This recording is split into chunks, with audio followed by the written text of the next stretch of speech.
What's up, football family? Welcome to the very first episode of the CR7 podcast, the place where passion meets the pitch. I'm your host, and every week we'll bring you closer to the game you love, one story at a time. Now, you might be wondering, what is the CR7 podcast all about? Simple. This is where we go beyond the 90 minutes. We talk to the stars you see on your screens, the rising talents you'll be hearing about tomorrow, and the legends who've already written their names in football history. We'll dive into their journeys, the early mornings, the setbacks, the moments that almost broke them, and the ones that made them. From grassroots pitches to the world's biggest stadiums, this is where you'll hear the stories that don't always make the headlines. And here's the thing, this podcast isn't just for die-hard football fans. It's for anyone who loves the grind, the glory, and the human stories behind greatness. Whether you're chasing your own dream or just love hearing how others chase theirs, you're in the right place. In the early 1960s, football was changing. Stadiums were filling, television was exploding, and a new generation of fans wanted heroes. Icons who didn't just play the game, but defined it. From the quiet streets of Belfast emerged a teenager whose talent seemed unreal.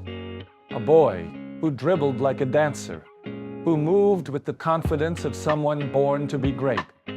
His name was George Best, and soon he would become more than just a footballer.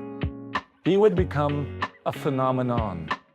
Before social media, before modern sponsorships, before footballers became celebrities, there was George, electric, fearless, and unpredictable.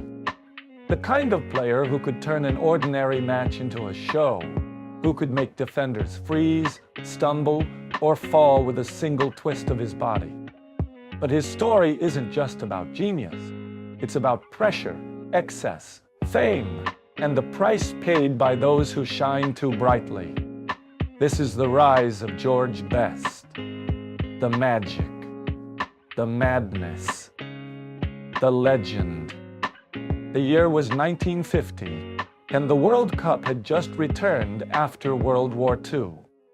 England, the self-proclaimed kings of football, were making their debut. Their players were world-class, their confidence unshakable.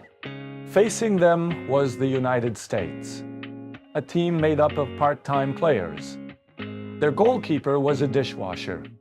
One midfielder was a teacher. Another worked in a hotel. To the world, it wasn't even a contest. But football doesn't care about predictions. On June 29th, in Belo Horizonte, Brazil, the Americans defended with everything they had. England attacked again and again. And then, in the 37th minute, Haitian-born Gaetjens dove to redirect a cross into the net. 1-0. England were stunned. The Americans were fighting like warriors, blocking shots with their faces, sliding, tackling, running like their lives depended on it. When the final whistle blew, the world was silent. Newspapers in England believed the score was a mistake. Some even printed it as England 10-1 USA, assuming the reporter had typed it wrong. But it wasn't wrong. The impossible had just happened. It remains one of the greatest shocks in football history. So hit that follow button on Spotify, Apple Podcasts, YouTube, wherever you're listening, because trust me, you won't want to miss what's coming. From exclusive interviews to deep dives into the moments that shape the game, the CR7 podcast is your all-access pass to the world of football. This is episode 1. The whistle's about to blow. Let's kick off.